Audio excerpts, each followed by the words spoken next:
Okay, and so the Zoom calls will be every Sunday night at 7. We have also have another one at Tuesday at noon, and then we have one Thursday at 5. The Sunday night call is probably the most important, and it has information in it, education. I will try to record all of them. We have special speakers that'll come on, and Wendy will get into talking about the topics. But we also have like the Tuesday, Thursday calls, you know, you may be working, I might be, you know, having your kids, helping your kids in school. You might be getting treatment. I mean, there's a lot of factors. So we don't expect you to make all the calls, but we do want you to continue to connect. And so the Tuesday and Thursday calls are more for connections. And I will have, and they're probably going to be a half an hour to 45 minutes. So I will have, I do have some small guest speakers, like they're going to be like maybe for 10 minutes talking about mindfulness or we also have, I also will walk. Like a lot of times on Tuesday, I'll just go out and walk. So if you want to walk with me, yeah, do that. If you want to try to do, if you want to plan your activity around there, that's fine too. I'm trying to keep this particular Zoom to an hour on Sunday night, but if you have questions, we're welcome to stay longer and to answer what you need.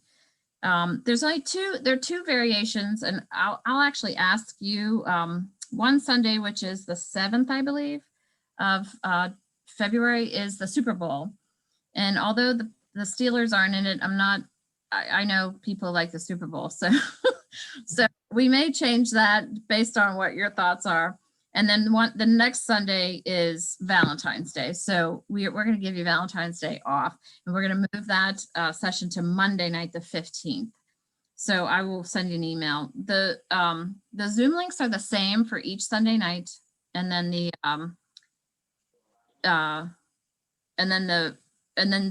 Tuesday Zoom link is the same all the time. So you only really have 3 Zoom links. So you'll have one for Sunday, one for Tuesday, one for Thursday. I will have to send a different one out for if we do move those 2 Sunday nights. So watch for those. And then, you know, and you're welcome to try to, if you want to buddy up with someone, if you, you know, are interested in talking to, you know, privately, want to just buddy up and walk, not in person, but like not, you know, if you want to, because I walk frequently, I just walked and talked to my son the whole time I walked today. So it was great. It was, you know, kept me busy. I was, you know, it was a nice time to catch up, and, you know, I exercised more than I thought I would. So it was a pretty good situation. We also have, I set up a private Facebook group, which is another way to stay connected and communicate. And on that big email that I sent you today, there was a link. Some people did request to join. So you just have to press on that link and request to join. If you are not on Facebook, it's still okay. We can still, I'll still send out, so we have some providers that are sending us videos and like on mindfulness and different types of like balancing activities and things along that line. I also really want some feedback from you, like to let us know what your challenges are and what your barriers are to education, or not education, to movement and to exercise. And then the last thing is Catherine will talk about before we finish up later after Wendy and Judy are done, is about a way to track your movement. And so there's a Google sheet spread up. So we're going to have a group goal that we'll set, and that we want to try to reach that group goal. And it's based on and it is based on minutes of movement as opposed to steps or miles or anything like that, because everybody has a is at a different level of exercise. So we wanted to make it fair, because some people you know, might only be doing yoga, or not only, but the, you know, things that are good for them. So we'll talk a little bit about that. And then you can set your own goals, which I would like you to do. And then we'll have a Google sheet spreadsheet for that with Catherine. I'm having a hard time. Which Catherine will go over. And then, you know, I really am very thankful that Judy is here tonight, because she is from, Schaad is from the Allegheny Health Network Onco physical therapy group. And then because there are barriers. And so I have the opportunity to ask her any type of questions. There's a lot I find, and Wendy and I find that we're talking a lot of patients, there are barriers, and sometimes they don't realize that there's help, and physical therapy can be a tremendous amount of help. We also have 5 physical therapy or occupational therapy students joining us. They'll start this week, and we meet with them this Friday, and they'll be coming on the calls from time to time. They're from Pitt. So they will be able to help us with, and they'll explain occupational therapy and trying to do, because they try to remove barriers as well. But so that's pretty much all the housekeeping that we have. You're more than you can ask questions in the chat if you want to. And now I'm going to turn it over to Wendy. He's going to tell you a little bit about the topics that we have for the next 7 weeks. Sounds good. Thanks, Jen. Excited to be here with all of you. See some familiar faces and some new faces. So welcome. I'm going to screen share here my slides so you can see them. All right, now I need to be able to get to my slideshow. Where are those? It's underneath here. So trying to get to my actual slide to be able to do the show here. Where are they? Hold on a second. Okay, we're going to start with this. I'm trying to make this stop screen go disappear when I get to my, and I can't reach it. Are you looking for the, like down at the bottom to make it the slideshow? Is that what you're looking Yeah, to actually make it to the slideshow, but it's on top, and it's your screen sharing is on top of my actual thing. When I have to get to click on my. You can go down to the bottom too, where the zoom, where you can zoom in or out of the slides. There's like a little symbol. It looks like a little screen with a. Okay, go to the right. Okay. Keep going up. Yep. Up. Up more. Up one level. Yep, that's it. Click that. Oh my gosh, thank you, Catherine. What would I do without her? I'm here to be your technical advisor, everyone. I know you have to be on every Zoom call with me ever. All right, guys. So for those of you that have worked with me before, we talk a lot about our 7 pillars of wellness, right? And wellness is really important. And that's kind of what we're going to go over here. And as Jen said before, we are going to be able to each week to look at one of these areas of wellness, because wellness is important. It's important for everybody. And so what is wellness? So I had some fun actually looking this up, and the definition of wellness is the act of practicing healthy habits on a daily basis to attain better physical and mental health outcomes. So that instead of just surviving, you're thriving. Start with small changes within each pillar and take it one day at a time. The Global Wellness Institute, which does exist, which is amazing to me when I looked it up today, defines wellness as the active pursuit of activities, choices, and lifestyles that lead to a state of holistic health.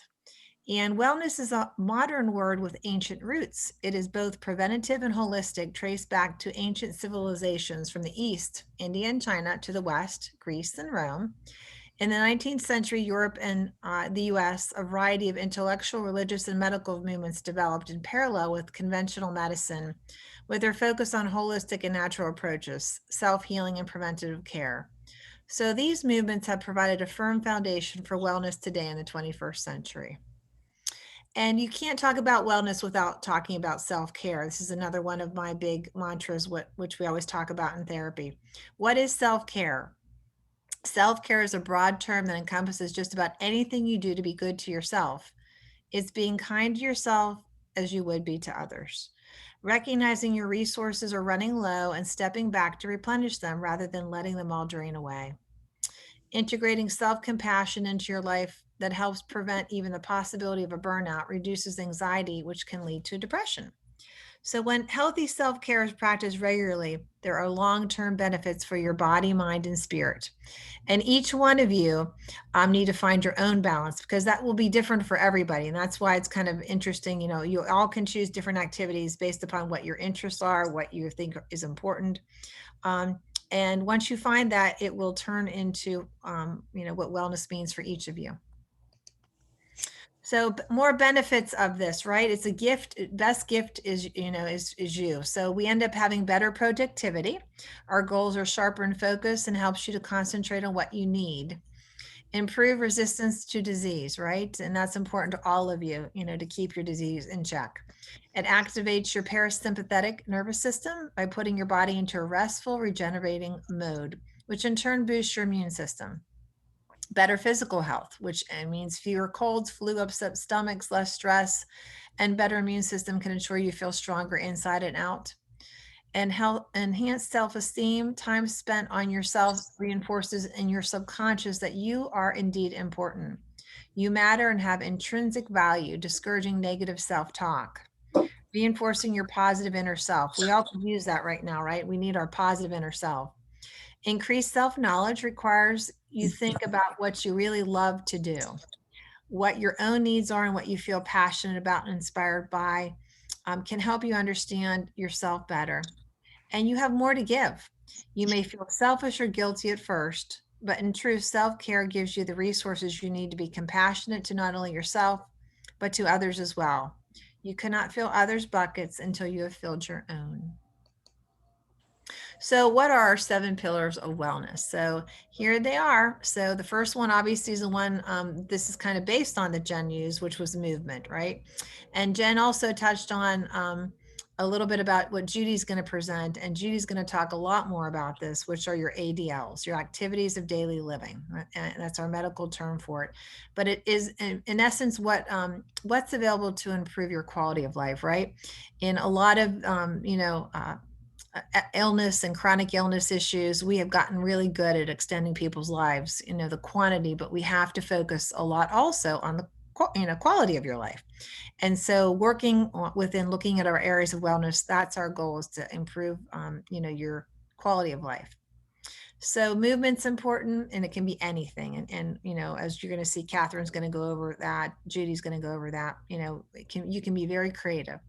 The second area of wellness is nutrition, right? What you put in your body is important.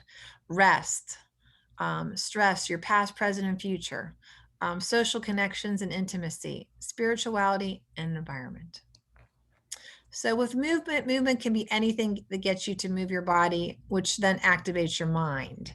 It does not need to be going to the gym or running a marathon. It can be walking outside or even inside your home, around your dining room table, or up and down your hallway. Changing rooms during the daytime, even during COVID, we've all been inside, just moving from your family room to your kitchen can be helpful sometimes, just changing your environment. This helps reduce your anxiety, which can lead to depression. We all have varying amounts of energy that we're born with. And even as we age or become ill, that never goes away. It's just masked by our inability to do the activity. So over time, if we do not move, then this energy is trapped, which then leads to anxiety and then eventually depression. So activities of daily living, once again, such as doing your chores, walking to the mailbox, driving to the store, or simply personal care, showering, dressing. This can be improved with the help of the support services of physical therapy, occupational therapy, speech, etc. So you can be able to do these tasks with more ease and free movements. Nutrition, this is the fuel for your body so that you're able to create and sustain your energy.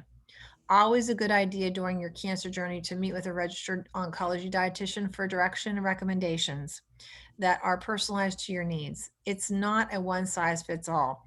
So what might be the right diet for me may not be the right diet for you. And that's why it's always important to reach out to to a professional dietitian to kind of give you a guideline and make it realistic, right? And something that's sustainable.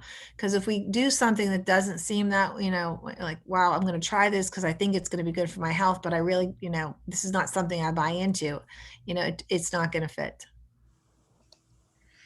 Rest, not talked about enough, right? Sleep is necessary for both your physical energy and for your mental health. It's good for fostering healthy cells. Not always talked about by your doctors, not until you bring that up. Well, I can't sleep. Oh, maybe we should look into that, perhaps. There's sleep clinics that are available to help. Certainly relaxation, meditation, and breathing can help with this, and good sleep hygiene, right? I'm always fascinated by the stories I get when I ask people. I had one older lady, she was she was so cute. I said, well, tell me what you do. She said, well, I start working out about like 10 o'clock, Wendy. I lift weights and I do sit-ups. And I said, well, that's probably, it's a great thing you're doing that, but probably right before bedtime is not a good sleep hygiene. Stress. Okay. So this is a big one, right? So I kind of divide stress into 3 different sections, right? Your current issues that you may be dealing with right now as per your illness and other issues that may be occurring in your life. Those are things that might be important to talk about, whether you're in a group or you do counseling or you have a good friend to call. It is your basic, what you're dealing with right now. But when people tend to deal with stress, whether it's illness or aging or whatever's coming your way, we tend to reflect upon your life. You kind of go backwards. You do a review of your life. So I talk to clients a lot about what is your story of your life, and are there things we need to talk about that maybe you need to transcend, that you need to work out. Sometimes that can be really helpful. Future planning, right? What you now see as your purpose and finding your future joy. That may be different. What's now important? Where do I belong? That changes throughout our life. It certainly changes throughout illness. What is my sense of purpose or intentions going forward? And I was just in a seminar yesterday that I was telling these guys about, that I'm going to bring a speaker actually from Florida. She's going to do a virtual presentation in February for all of us. And she did this great exercise of giving us 3 things to look at. What is very important to me right now? What is important to me? And what is not important to me? And kind of using those 3 categories and filling up, different areas under that to see, exactly what are, what gives me joy, what does not give me joy, kind of help with that. So we're going to work on that in the coming weeks. I'm very excited about this piece. Another very important part, right, is intimacy and social connections. Jen is talking about, getting those social connections, even if it's via telephone while you're walking. Sometimes it's just helpful to have somebody there to kind of cheer each other on.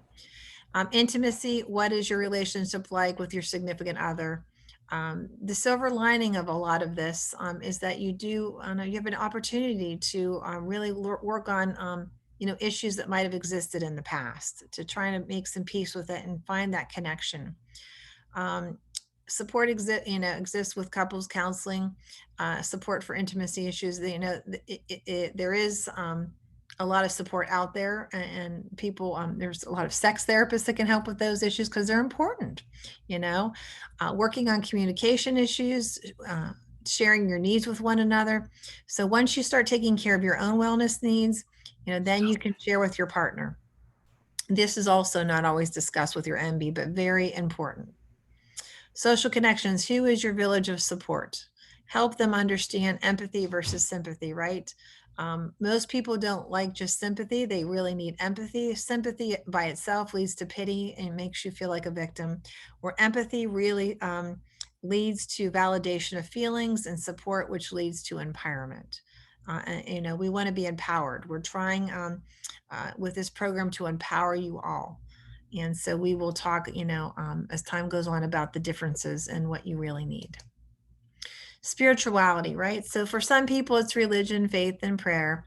For others, it may be nature, meditation, yoga, daily devotions, inspirations, journaling, breathing, relaxation. Also put in there, trusting your intuition. And I love this. I've used this, and every time I give this talk, this picture of Albert Einstein, right? The only real valuable thing is intuition. And all of you become really good at this. You become wiser going through illness, and your intuition, even becomes a more keen sense. So trust it.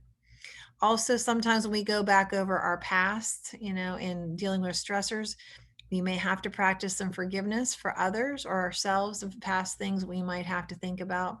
It's another way to practice being well, is to practice forgiveness.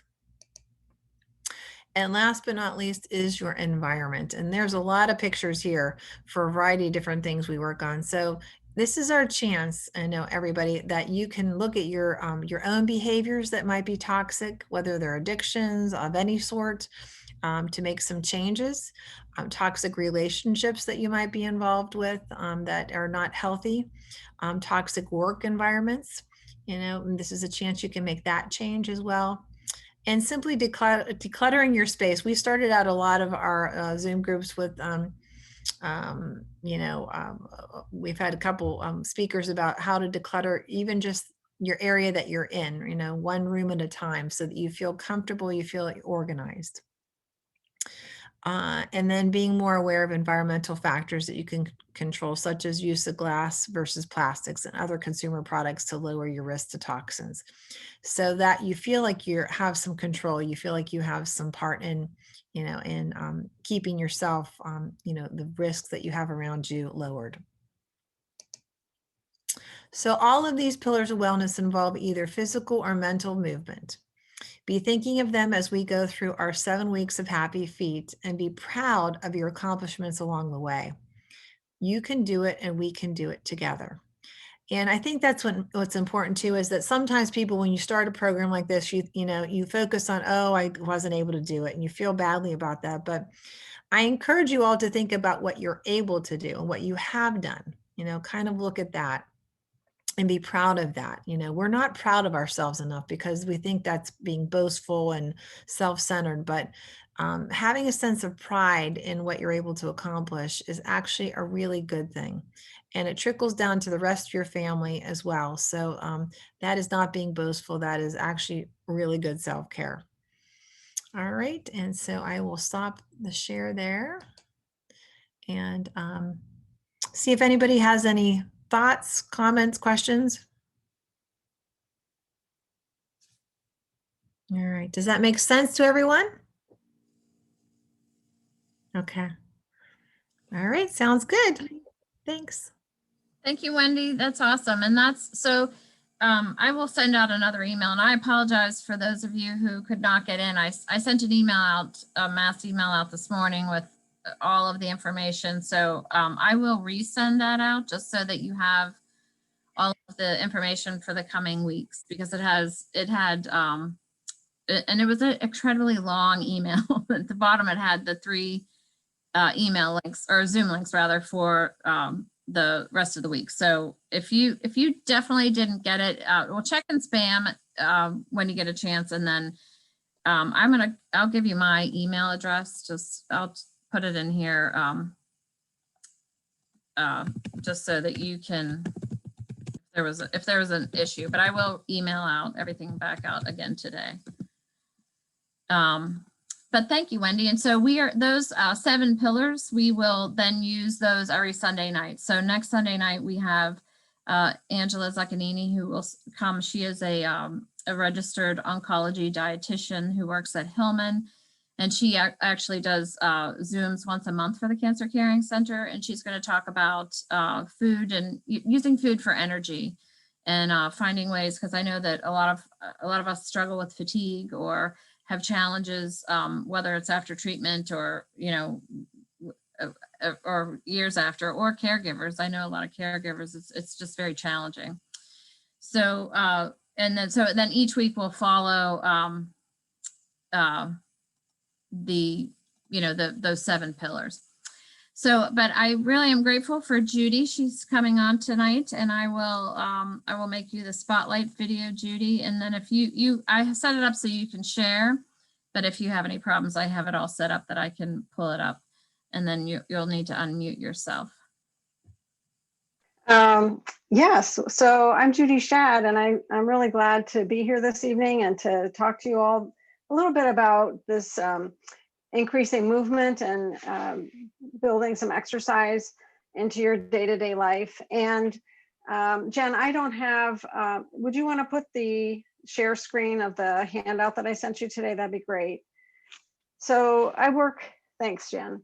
I work at Allegheny Health Network. I direct the Oncology Rehab program. We have a number of therapists, about a dozen out through the system. And there we go. We treat patients with all different types of cancers.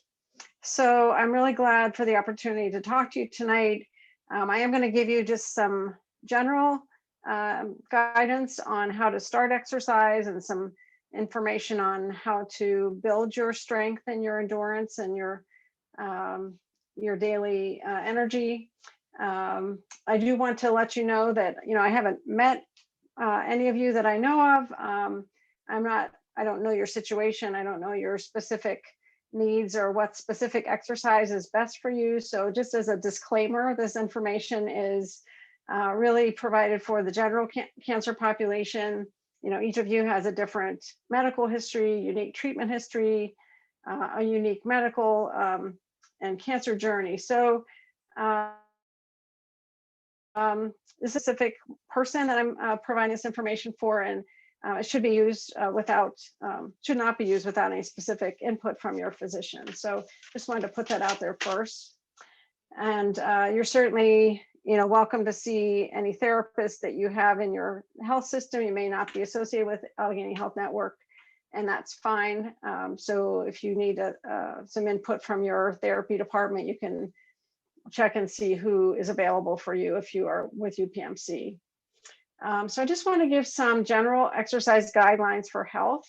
As you can see, the American Cancer Society has recommended that cancer survivors should get about 150 minutes of moderate intensity or 75 minutes of vigorous intensity activity each week, or a combination of the two, preferably spread out. Now, they also say that if you're unable to meet those guidelines, just do as much physical activity as possible.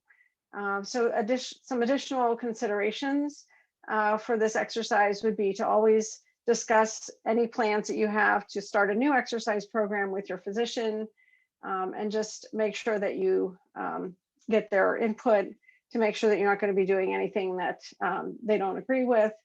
And when you're exercising, if you have increased pain, if you have any dizziness, any excessive shortness of breath, you should stop. And if it doesn't resolve, then you should call your physician.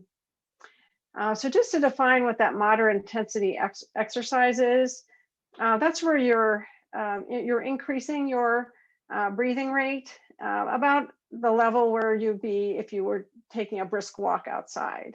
So, and then vigorous exercise would be defined by a significant increase in your breathing level, and to the point where you're having a little bit more difficulty speaking at that point. So, that would be the difference between moderate and intense exercise. Now, if you haven't exercised, or if you're been fairly sedentary, you really want to start very slowly. You don't want to overdo it. You can start with 3 to 5 minutes possibly of walking a day, and slowly work up to walking 10 minutes at a time, 2 or 3 times a day. So you can try to build yourself up gradually, if that makes sense. Any questions about any of that so far? Okay. We don't subscribe to the no pain, no gain theory. I always tell patients there's really no gain that you're going to get from pain. So don't put yourself through a lot of discomfort when you're exercising. You really should be very comfortable, and you should be able to tolerate it easily. If you are, you should do a warm up and a cool down. So that just means that you start really slowly at the beginning, just to kind of warm up your muscles a little bit. If you have some stretching exercises, you can do those at the beginning, and then at the end, again, you want to slow down gradually. You don't want to just, be at an intense level of exercise and then stop. So you want to kind of gradually cool down. For indoor options, I mentioned here that you can use some exercise videos. You can look at YouTube. I mentioned a couple of options there. I know that it was mentioned earlier that you could walk around your dining room table, or from one room to the other, whatever seems to make sense for you. Find a good time of day for you. Some people are really like to get up and do it first thing in the morning. Other people maybe like to do it at lunchtime, or before they go to bed, or after dinner, whatever time seems to be the best for you is the time that you should choose to exercise. And then try to schedule it so that you have certain days at certain times that you're going to exercise. It's never too late to start. Anyone at any age can begin to exercise, can build up their strength, their endurance, and get benefit out of it. So, you know, we've had patients who are in their 90s who can still build strength in their muscles. So I just tell people it's never too late to start. Even if you've never exercised before, it can really benefit you. So Jen wanted me to talk a little bit about barriers. So a couple of things that came to mind. So there's mental barriers, things like getting started. And I know even for myself, it's hard, you know, even if I have a scheduled time, I'm going to go exercise. And, you know, I might come up with another excuse like, oh, I could do something else instead. But getting started is sometimes 90% of doing the exercise. Once you get started, then you know, really enjoy it and it's good. So another barrier might be not knowing what's safe. So one thing that I mentioned on the handout was, you know, if you have never exercised or you're not comfortable or you don't know how to start, seeing a physical therapist to get some input on, you know, what would be a good exercise prescription for me in my situation. And then they can help you to get started, to give you some specific things to do, and that can be really helpful. Sometimes people are concerned about injuries. And again, I think if you have a safe prescription for exercise, that can go a long way. Weather is a problem. You know, here we are in Pittsburgh in the winter, and it's not always so nice to get outside. Although you know, sometimes a day like this, even though it was snowing a little bit, it was kind of nice to be outside. You know, you can always either go to the mall and walk, or you can walk in your home, or find some kind of an exercise video, as I mentioned. Another good idea, if you're having difficulty mentally with keeping up with this, keeping a log or a diary. Now, I know that Jen has a plan here for you to kind of log your minutes of exercise. I think that's a great idea. Sometimes if you just have a way to check off, you know, it's kind of like that thing that you've done and you check it off, it feels good to check it off. So sometimes just keeping track, and then you can look at the end of the week or the end of the month and say, oh, look, you know, I did exercise 5 times that week, or maybe I only got 2 times in the following week, but you know, I did it anyway. A couple of physical barriers I thought of. If you have some balance issues, you could do some of your exercises seated.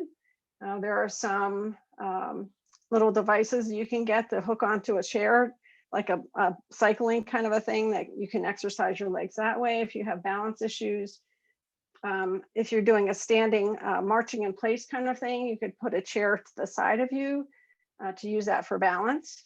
Or as I mentioned before, you can see a physical therapist who might be able to help you get through some of those balance issues. Another physical barrier might be fatigue. A lot of people who go through cancer treatment have a significant amount of fatigue. So again, find the best time of day for you. You know, if you have more energy first thing in the morning, that probably is the best time to do your exercise. If it's later in the day, then that's fine as well. Starting slowly, as I mentioned before, can be really helpful to combat that fatigue. So you're just not overdoing too much. Sometimes people have specific areas of weakness.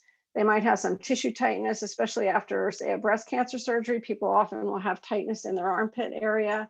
So sometimes it's difficult to do exercise for people. So again, physical therapy can be a big help for those people. Lymphedema risk is another physical concern that people have with exercise. And I always go back to the National Lymphedema Network. They have a very good website and a lot of good information for patients. But what they talk about is not overdoing any new activity. So to start slowly and to build gradually. So don't start any new activity and go, you know, for a long period of time. Listen to your body. If you're feeling a little bit fatigued in that arm or in that leg, the area that's at risk for swelling, you want to really take a step back and give yourself a rest, because sometimes the lymphatic system just needs a little time to catch up. So if you're feeling heaviness or aching in that extremity, that could just mean it's a little bit, you've overdone it a little bit. So with lymphedema risk, you know, start slowly, any new activity, and just go gradually, build up gradually. So those are some of the barriers that I thought of. Are there any challenges that any of you face that you'd like to discuss?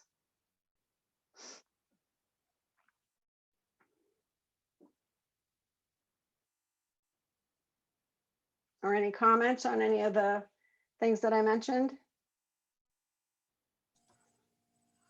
I just want to mention, Judy, you and I were talking earlier in the week, and you had said that, if people have barriers that, whether it's from whether it's from cancer or beyond, that you can sometimes go back to the physical therapist for years and years later. So, I mean, I don't know if anybody Oh, yes. may have any. Hmm. I don't know if you want. Yeah, Catherine had some challenges, and I mean, if you have any, you can put them in the chat to me or to if you don't want to share them with the group, to Judy, and and we can try to find ways, because I know some folks have neuropathy, some folks are taking medications that are causing challenges with the feet and the hands. I know there's a lot of things, and I don't know all the specific answers, but perhaps Judy would, and some of her team would, and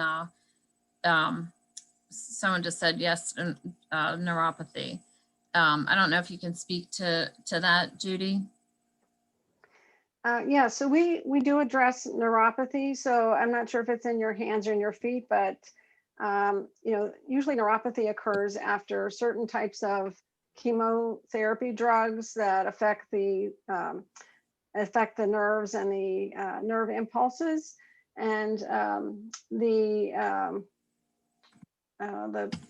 protective covering over the nerves tends to be damaged. And so it takes a while for those areas to, that covering to rebuild. So there can be a long period of time, sometimes 12, 18 months after chemotherapy, that patients can have that neuropathy kind of problem. So especially for the feet, for instance, we do some manual therapy, we do some kinesiotaping, which can help.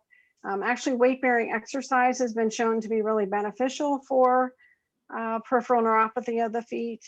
And there's some modalities that we can use as well. So there are some things that you can do and things that therapy can do to really help with the neuropathy. If it's a neuropathy that causes balance problems, again, we can work on those issues. And if there's neuropathy in the hands, again, we can't fix the nerves. We can't make that covering grow back any more quickly, but we can give you activities to do that can help you to accommodate or work around some of those limitations.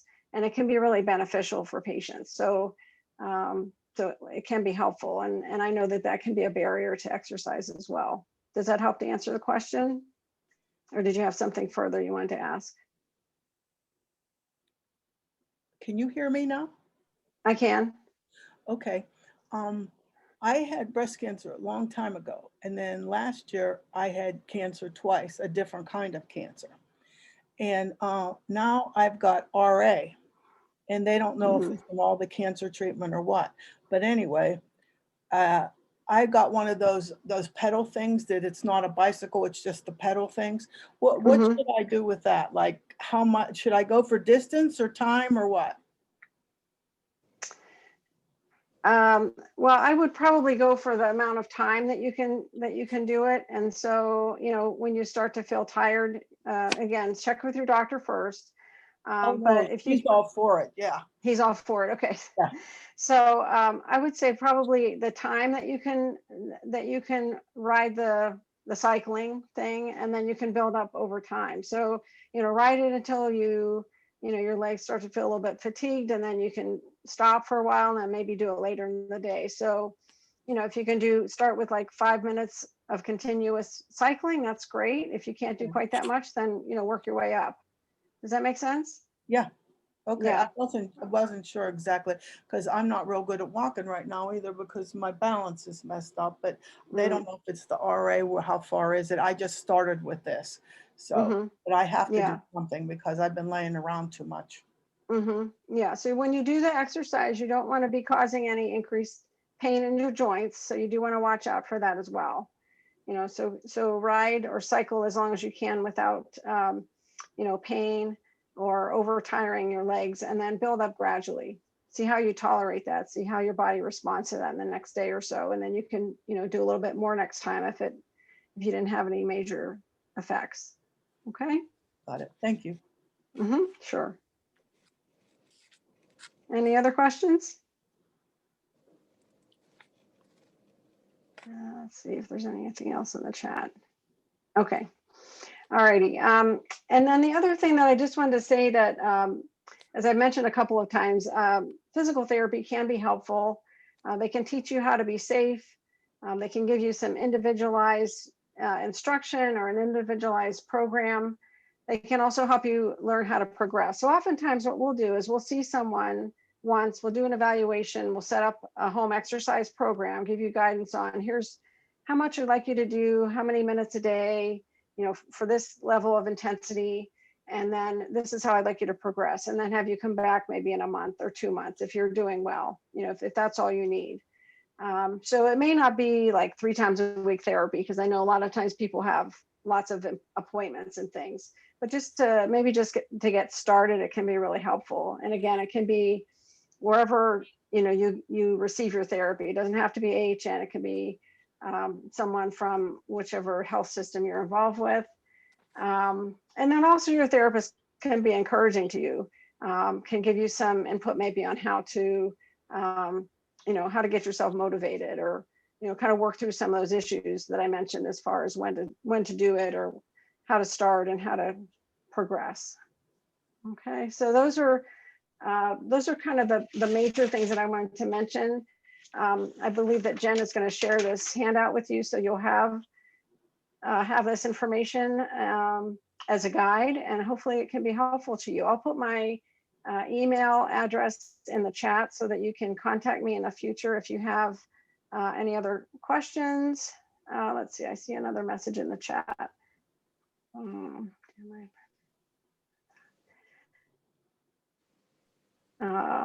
Okay, so that sounds like a pretty specific issue, and I'm not sure exactly what's causing that either. You know, it sounds like it could be a couple different things. So I would say, you know, in that particular situation, it might be good to have an evaluation by a therapist so that you could really address that in the proper way. I wouldn't want to necessarily give you something, you know, kind of guess. I don't want to give you a guess at what would help. I think probably it would be best to be seen by a therapist.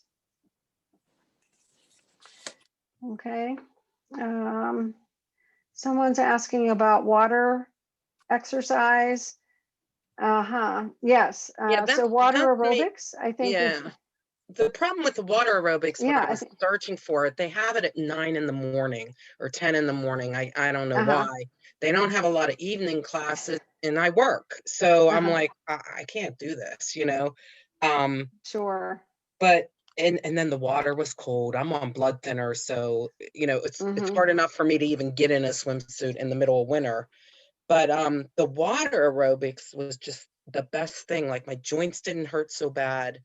But I just find it hard to find places that, you know, could do evening classes or accommodate. So I'm kind of stuck because of the bone on bone until I get the replacements at some point. Sure. Yeah. And I think that that's a great point. Water aerobics can be really, really good for people who have joint pain. And, you know, sometimes you can find a therapy office that has water therapy. Now, you can't necessarily go, you know, long term, but they might be able to, again, set you up on something that you could do at your local pool, you know, at your own convenience. You know, you may not need to be in a class, but you could do that possibly, you know, on your own time, but at least have something to start with. I know we have a water therapy program up at Wexford, and I think there's also one in the South Hills. I know Nicole is on, maybe she can give us probably at the Aquatic Center out by Jefferson Hospital. But if you have any questions, you can email me about that. But I think that's a great point. I really like the water aerobics idea for people. So I think there was another chat here. Let me see. I was trying to send my email. It didn't seem to go. Yeah, pools closed secondary to COVID. Yeah, that's pretty, it seems like it's affecting a lot of things, but might be something you can get back to in the future. Someone asked, is it better to walk 10 minutes for 3 times a day rather than 30 minutes at a time? So I would say, you know, 10 minutes at a time is a good amount to make a change in your cardiovascular system. But if you can do more than 10 minutes at a time, do 30 minutes and get it done, I think that's ideal.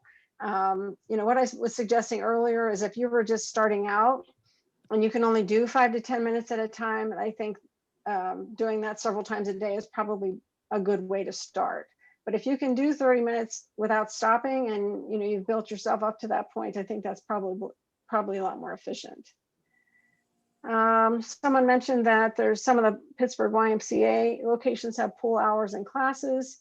And so you might want to check and see if there's any other options for you and if the timing is any better.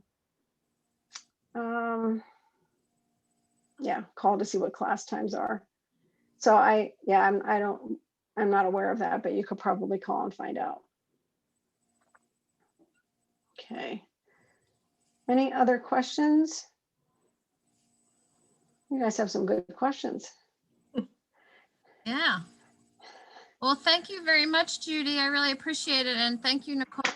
I can't see you anywhere, but I appreciate you both coming on. Sure.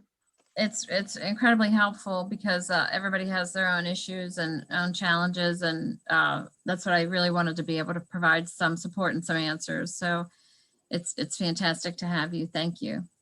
Oh, sure. No problem. I'm glad to do it. And I really wish everyone the best with this program. It sounds wonderful and, a great opportunity for you to get started with something and have this level of encouragement.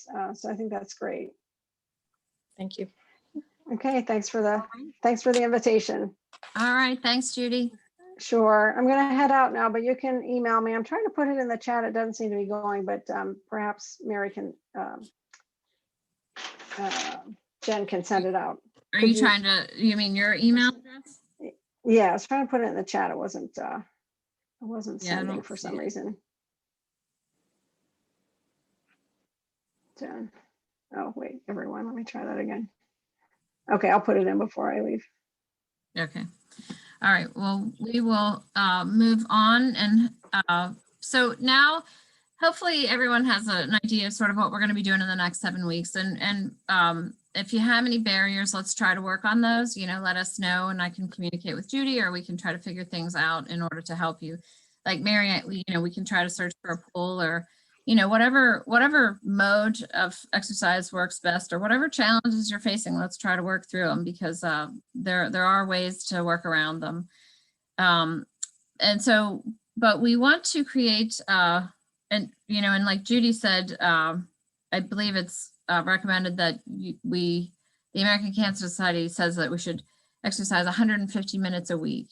So I'm going to, rely on you to determine what your own goal would be. Like for myself, like I just have not been very active, so I need to start ramping up. I might be able to do 150. I'm not sure. So I'll work on that. I mean, that can be my goal.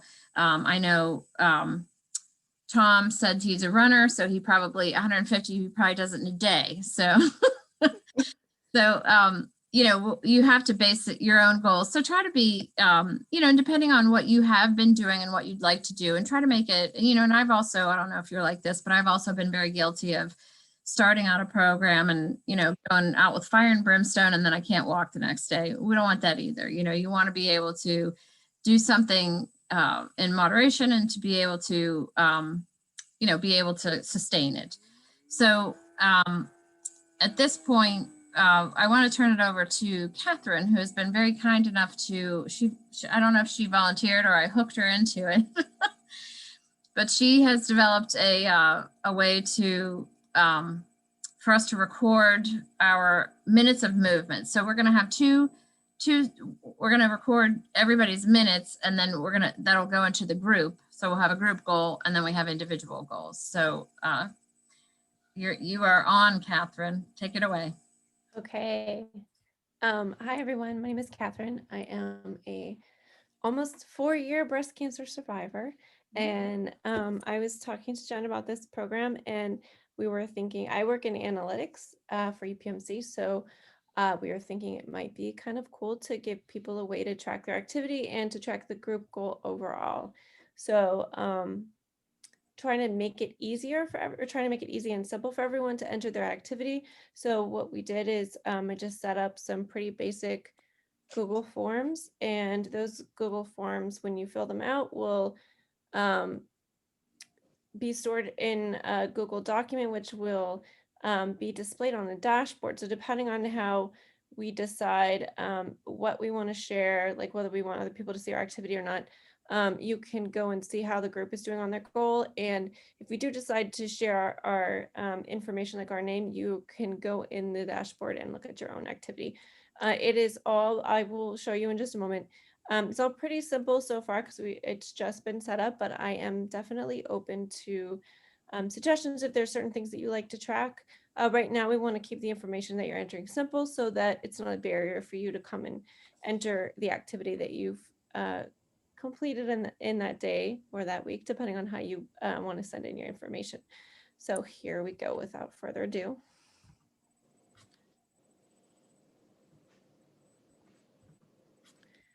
Okay, let's start here. So to kind of get us started, we wanted you to give a little thought about what your goals will be for this program. So here's where you're going to enter your email address, which would be kind of like the primary way you'll enter when you do your minutes. And then just in this one form, you'll just do your first name and last name. And then I want you to think about how many days of a week that you'll commit to being active in this program. And then for how many minutes on those active days. So if I say I want to work out, or I want to walk for 4 days a week for 20 minutes, then I would come into this form. So let's see, I'll go ahead and do it.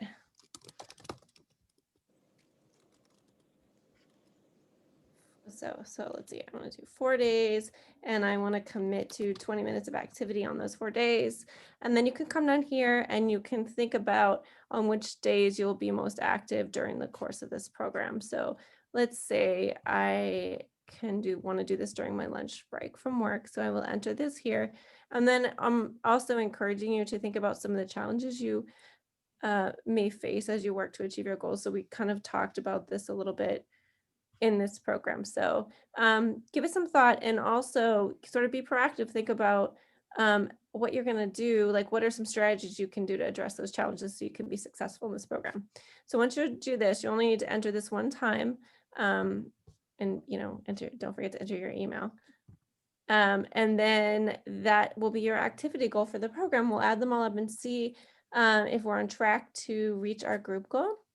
And then once you do that for the first time, when you're ready to enter your information, you'll get a link here and you'll come into this form. And once again, you're going to enter your information here and then the date that you did the activity. And then you'll pick the type of activity that you did.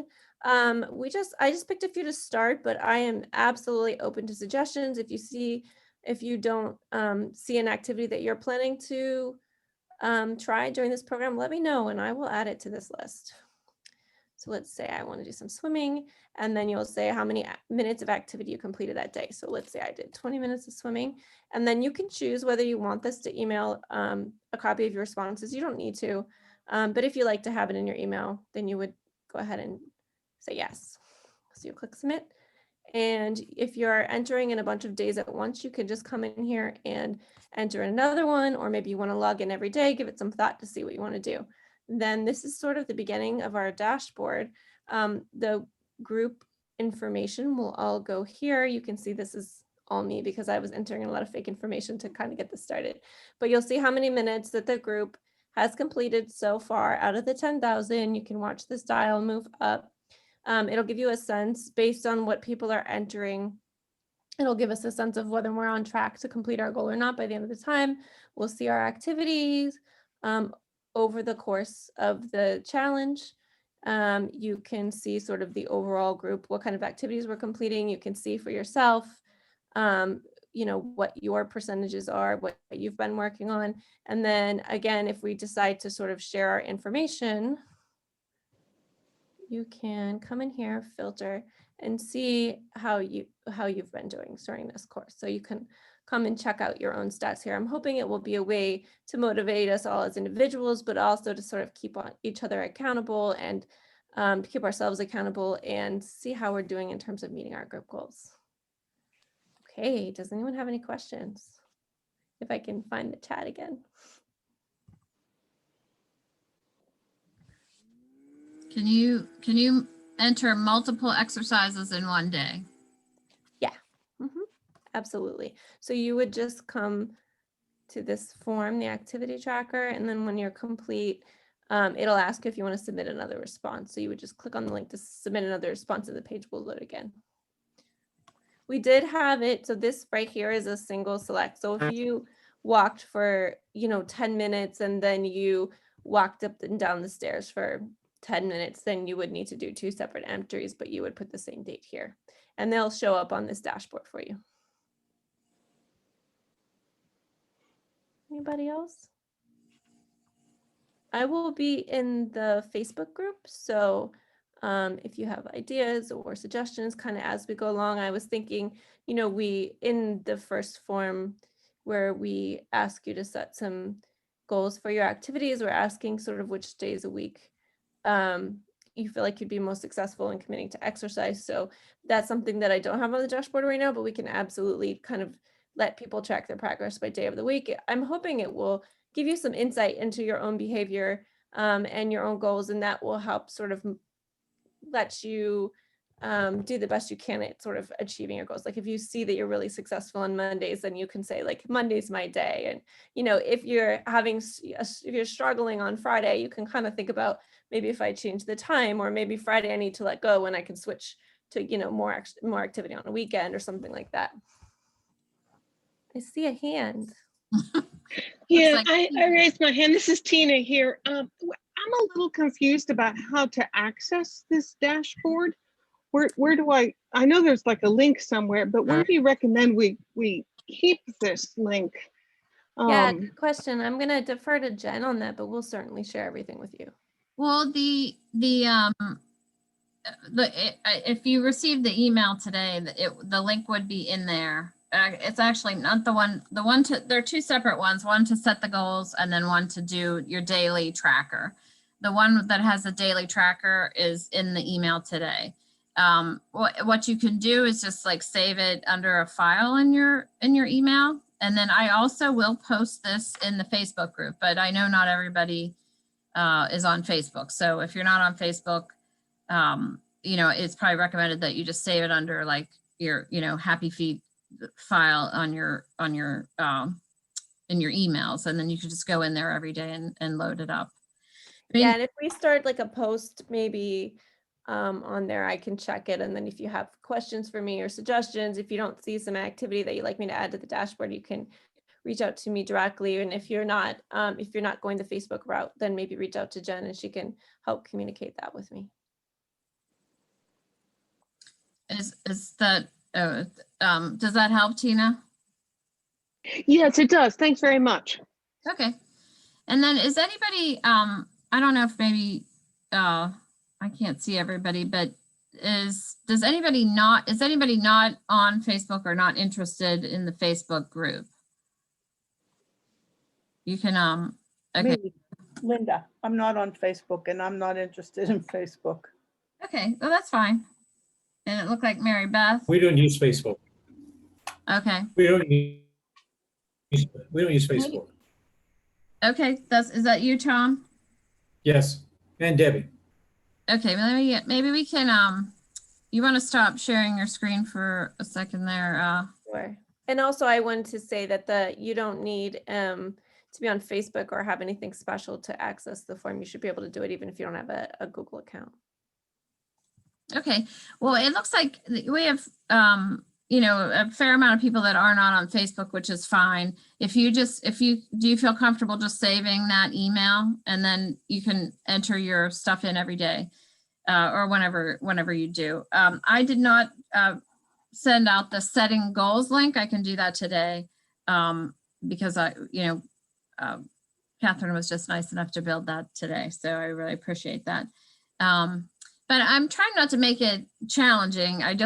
We do think that if you set a goal and then it's tracked, it does make a difference, because you do feel some sense of accomplishment if you see that, bar going up and things are, you're accomplishing things. So that makes me feel better. Hopefully you'll feel the same way. But we don't have to use Facebook. I mean, I can email you, and then just make sure I'm in your, like, I know sometimes it goes into either spam or into some folders that, so I'm not sure if that's what happened today or not, but I can try to email everybody just to make sure that you're getting my communications. Because if that's going to be the main form of communication, I just want to make sure that everybody's getting it all.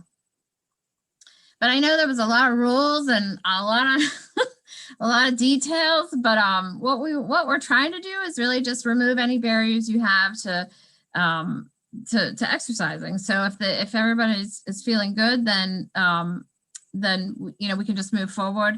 I'll send the link out after we're done here tonight to set goals, and the other one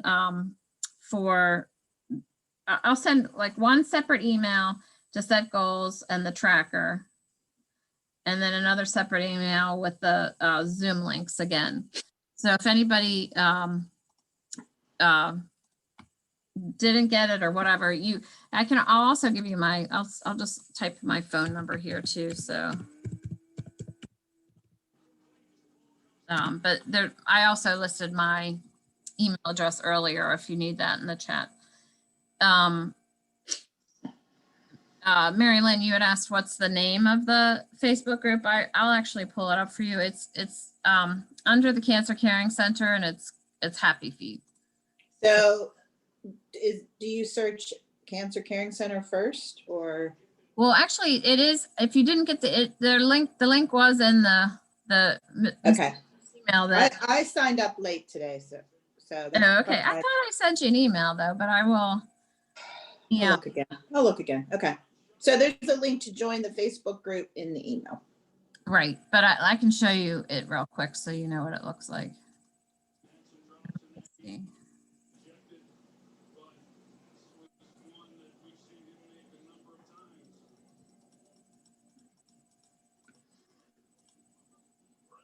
The last one I have is from Friday.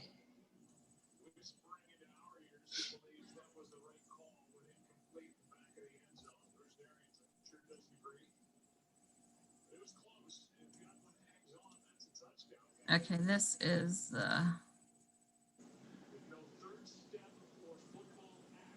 this is what the Facebook group looks like.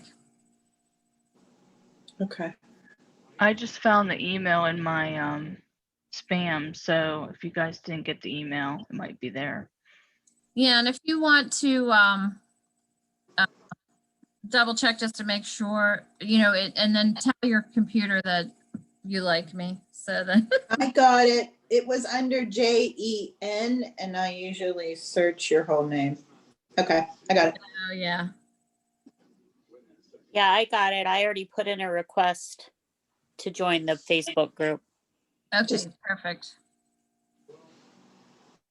Did you say it would be okay to ask for accountability partners on the Facebook group? Is that acceptable?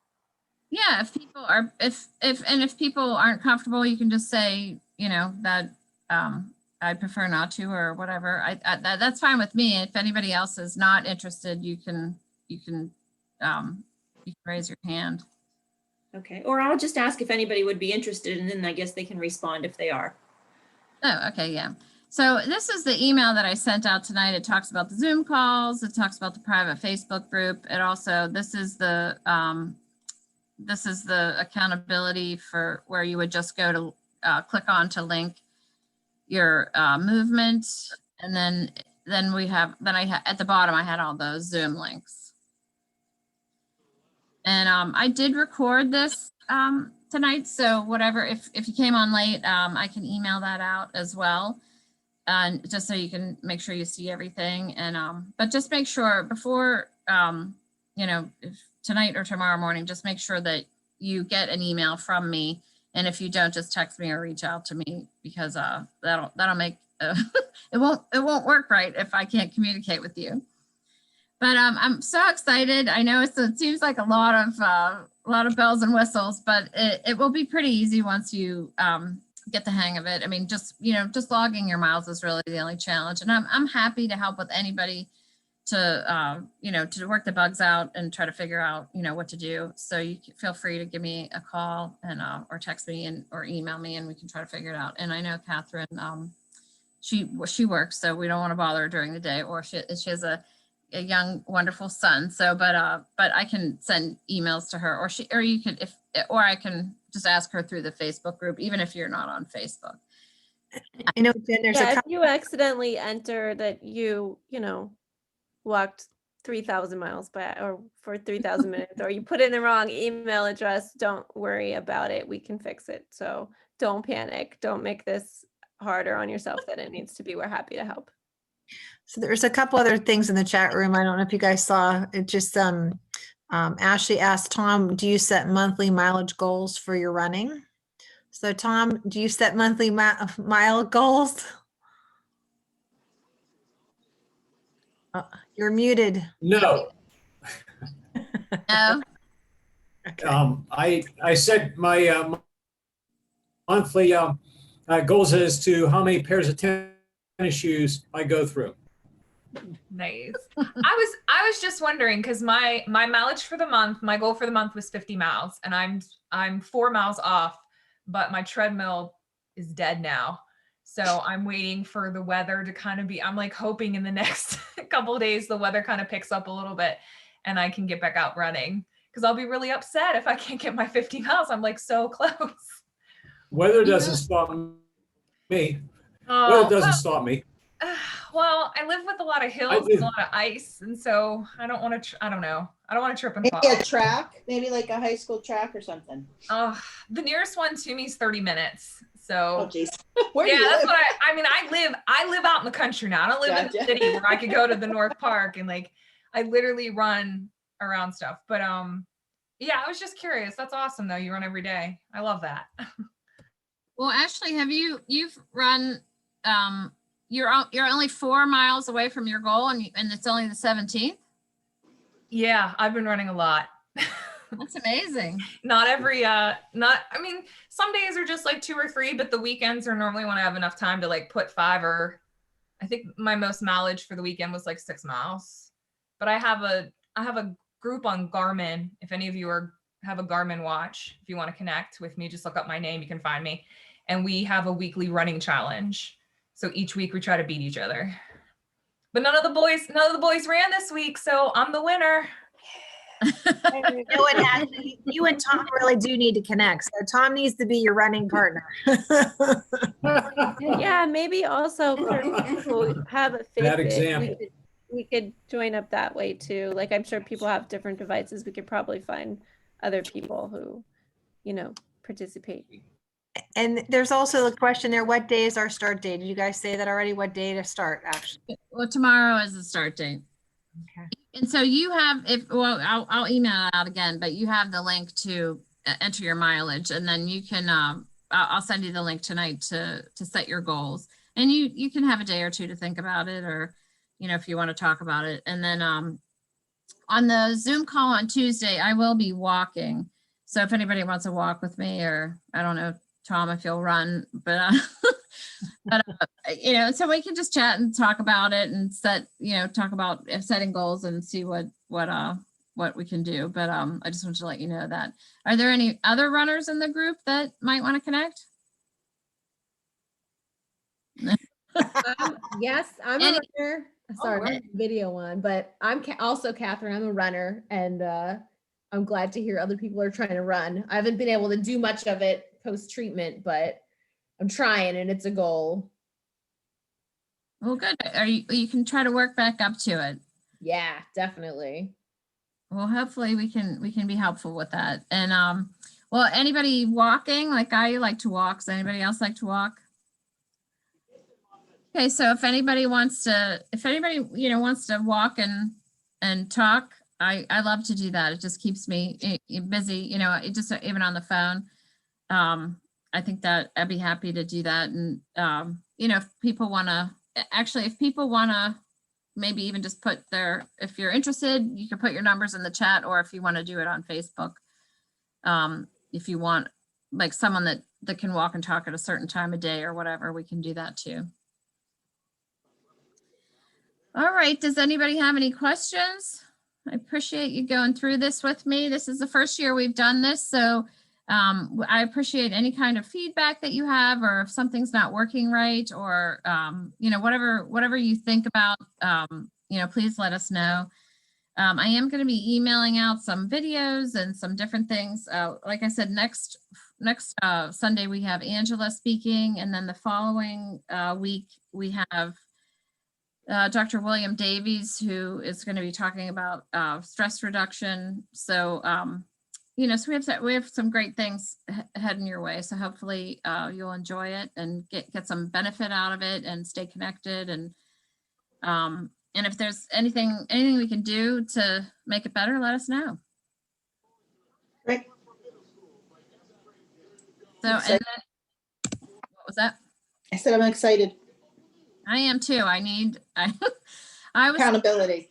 I know. I was sitting on the couch today and I was like, it's just so cold. I don't want to go out. Thank you. I ended up going out, so I was proud of myself. So it's good timing for sure. Yeah, it's hard. Like I not everybody was on the beginning of the call, but I said, we have, you're dealing with cancer or the cancer side effects. You're dealing with COVID, and now winter. Winter. We need something. Yeah. Thank you. That's Thank it you. for tonight. Thank you for coming, and we'll see you Tuesday or Thursday or next Sunday. Okay. Thank you. Okay. Thanks, Jen. Bye. Bye. Thanks. Bye. Bye. Bye-bye, everyone. Bye.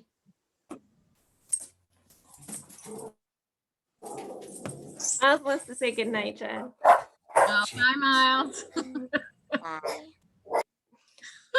night, everyone. Bye-bye. Good night. Bye. Thank you. Thanks for letting me have your mom.